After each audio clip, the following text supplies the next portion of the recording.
Hello everyone, my name is Sanu Kumar. Welcome to प्रियसर Vidyapeeth YouTube channel.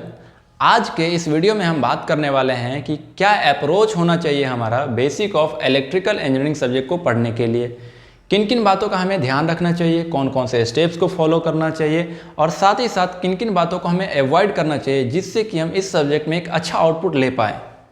सबसे पहले बात आती है कि हमें इस सब्जेक्ट को पढ़ने से पहले किसी दूसरे सब्जेक्ट का आना ज़रूरी है या नहीं है। तो मैं आपको बताना चाहूँगा कि इस सब्जेक्ट को पढ़ने से पहले आपको किसी दूसरे सब्जेक्ट की ज़रूरत नहीं है।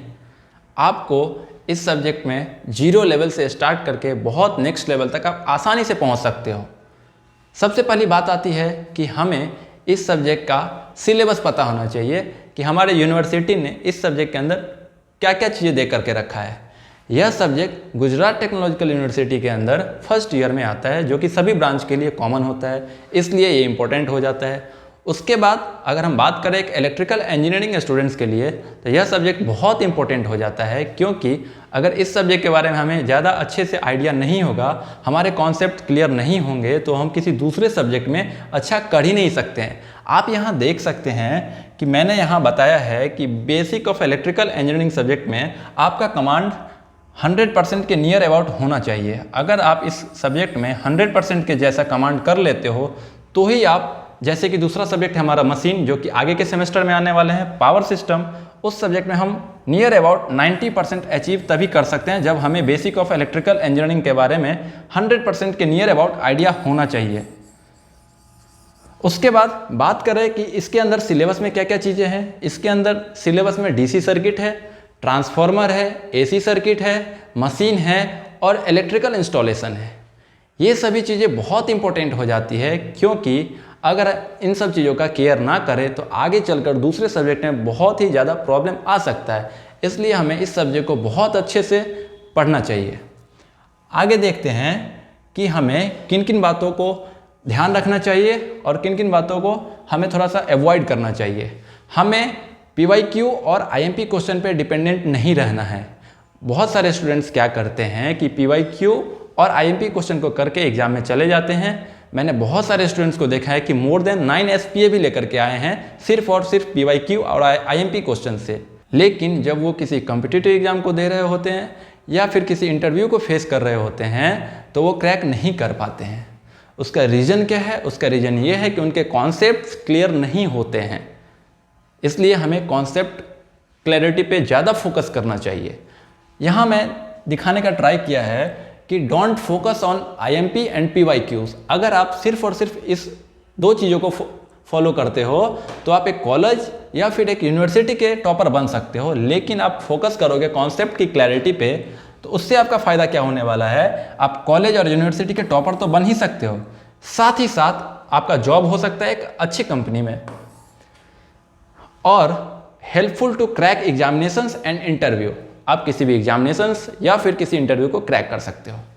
एक चीज़ आप मुझे बताएंगे कि आज के डेट में जितने भी इंजीनियर्स हैं वो जॉबलेस ज़्यादा हैं या फिर जॉब ज़्यादा मिल रहा है उनको?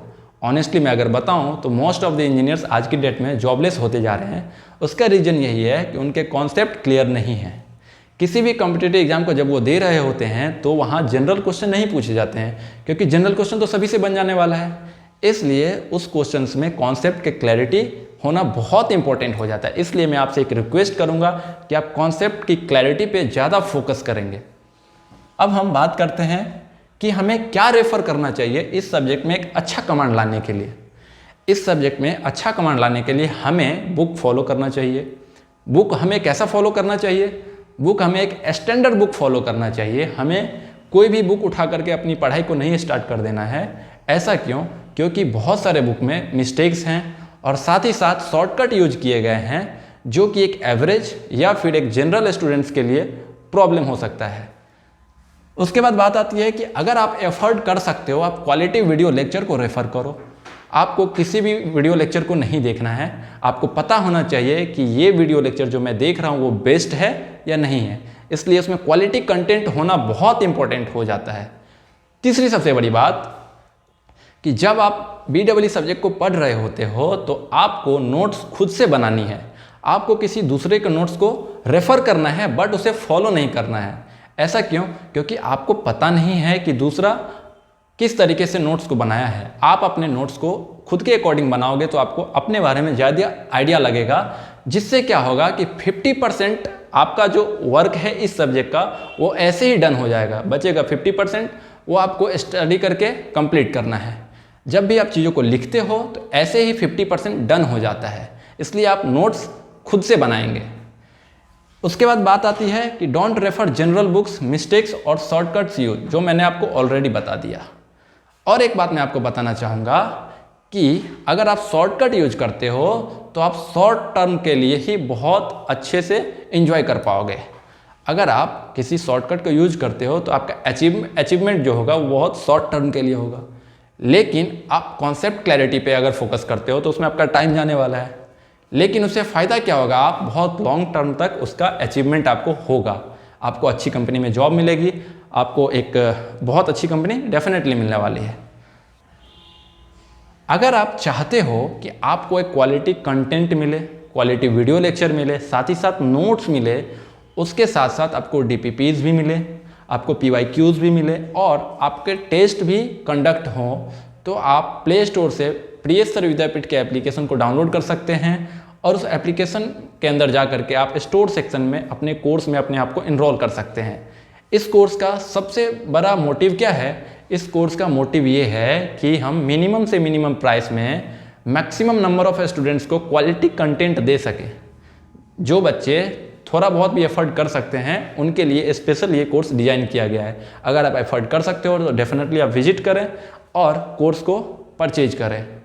आई होप कि मैंने बहुत अच्छे से आपको समझाने का ट्राई किया होगा और ये वीडियो आपके लिए बहुत हेल्पफुल हुआ होगा। मिलते हैं अगले वीडियो में, तब तक के लिए bye bye, take care and see you all. Thank you.